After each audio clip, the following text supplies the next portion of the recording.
Hello learners of all ages, my name is Mr. Montgomery. I teach 4th and 5th grade math, and today we're going to be learning about the greatest common factor. Now, when it comes to greatest common factor, or common factors, it's just factors that two numbers have in common with one another. And for us to find the greatest common factor is going to help us try to simplify fractions a lot more efficiently. Now, we learned about factoring last lesson, and now we're going to be figuring out what kind of factors the two numbers have in common. So I have 15 and 27. Now, I know that to make 15, I'm going to have to go through all different ways I can make 15. I'm going to start with 1, and I'm going to leave a huge space just in case I have a whole bunch of them. So I have 1, comma, and 15. I know 1 times 15 is 15. Well, 15 is not an even number, so it's not 2. 3, 1 plus 5 is 6, so it is divisible by 3. 3 times, let's see, 3, 6, 9, 12, 15, 5, okay? And again, when it comes to multiplication, knowing your multiplication facts for this is extremely important. 4 and 5, I'm back to 5 on this side. Once I get back to a number that's on this side, I know that I'm completely done with my factoring. So I know 1 times 15 and 3 times 5. All right, now I gotta do 27. I know 1 times 27 is 27. It's not an even number. 2, if I add 2 plus 7, that's 9. Ooh, that's divisible by 3. 3 times 9. 4, no, 27 is not 5, divisible by 4. 5 doesn't end in 5 or 0. 6, it's not divisible by 2 and 3. 7, 14, 21, no, 28. 8, no, 9, or back to 9. So that means that my factors for 27 is 1 and 27, 3 and 9. I'm looking for the greatest common factor, or the biggest one that they have in common, or the same of.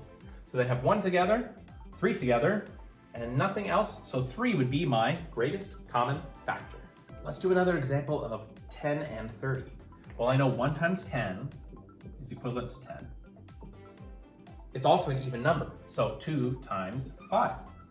Well, it can't be divisible by 3, because if I add 1 plus 0, it's just 1. And 4 doesn't work, because 4, 8, 12, and we're back to 5. So my factorings of 10 are 1 and 10, and 2 and 5. Now we gotta go for 30. 1 times 30 is 30. All right, 2 times 15, 3 times 10, 4, no, 5, yes. 5, 10, 15, 20, 25, 30, that's 6. And we're back to 6. So my factors of 30 are 1 and 30, 2 and 15, 3 and 10, 5 and 6. And so I'm looking for the greatest common factor. They have 1 together, 2 together, not 3, 5 together, it's not 6, 10 together, 15, no, 30, no. So 10 would be my greatest common factor.